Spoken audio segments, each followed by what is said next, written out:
Salve, salve pessoal, Lucas aqui. Vamos conversar um pouquinho sobre fé e cultura? Desafios, respostas, há um diálogo entre a fé e a cultura? Então, para começar, esses termos que a gente escolheu para trabalhar, né, gente? Fé e cultura. Dois termos quase que grandiosos demais, eles são impossibilitados, né, de abranger esse sentido pleno do que eles estão evocando. Esses sentidos de tão grandes, eles mal cabem nessas palavras. Então, fé, por exemplo, né, o autor de Hebreus vai trabalhar com fé, com essa certeza daquilo que não se vê, convicção profunda ou certeza daquilo que se espera, né? Então uma pessoa ela pode ter fé no trabalho, fé naquilo que ela vai se esforçar e vai colher, fé no amanhã, fé na família, uma convicção profunda em si mesma, né? São essas certezas que todo ser humano tem em níveis diferentes daquilo que não é tangível, que não é palpável, né? Agora, se a gente está falando da fé evangélica, da fé na pessoa de Jesus Cristo, aí a gente vai para outro patamar, que é crer no que esse ser humano falou em um tempo diferente, em outro espaço geográfico diferente do nosso, e crer naquilo mesmo que nós não o tenhamos apalpado, mesmo que a gente não o tenha visto. E Jesus disse e falou e fez coisas grandiosíssimas. E ter fé naquilo que ele fez transforma a vida de um ser humano completamente. Segundo o próprio Jesus Cristo, nem a morte pode parar essa fé que foi gerada a partir dessa crença profunda, desse acreditar na pessoa de Jesus Cristo.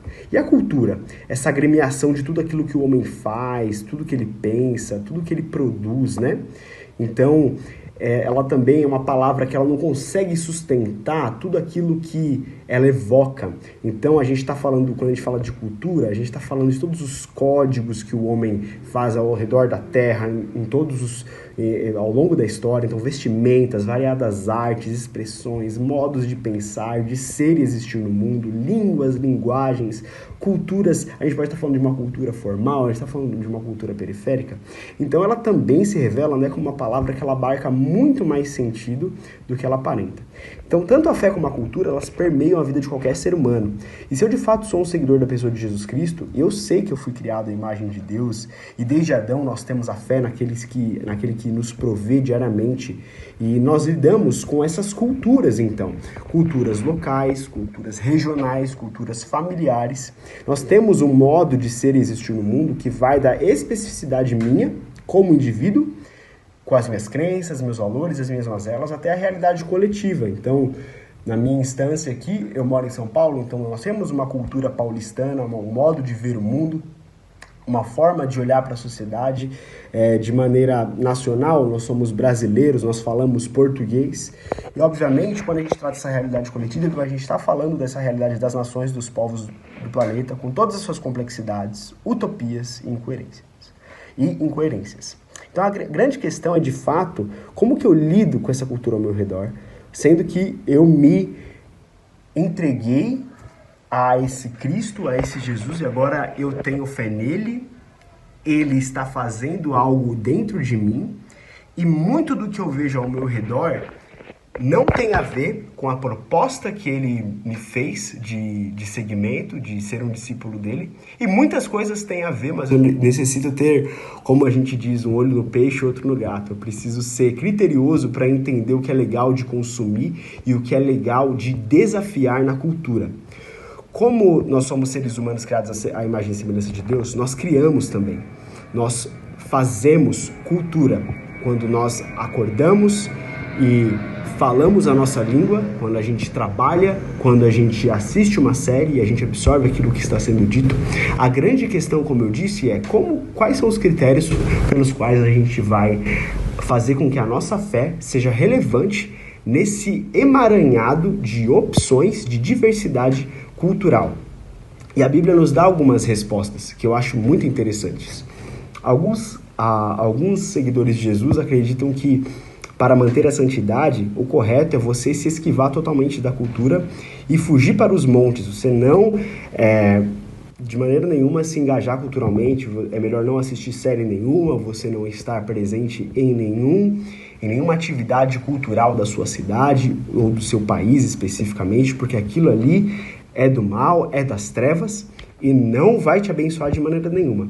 Mas será que isso é verdade? Quando a gente olha para Atos 17, por exemplo, a gente percebe em um dos uma das pregações mais magistrais ali de Paulo, onde ele não usa a palavra Jesus para pregar sobre Jesus, mas em Atos 17, Paulo está citando filósofos e poetas da época dele, que ele conhecia, que eram contemporâneos aos que estavam ouvindo a pregação dele ali no Areópago. Se você quiser depois dar uma olhada nessa pregação, é bem interessante, está contida ali em Atos 17, e ele cita os nomes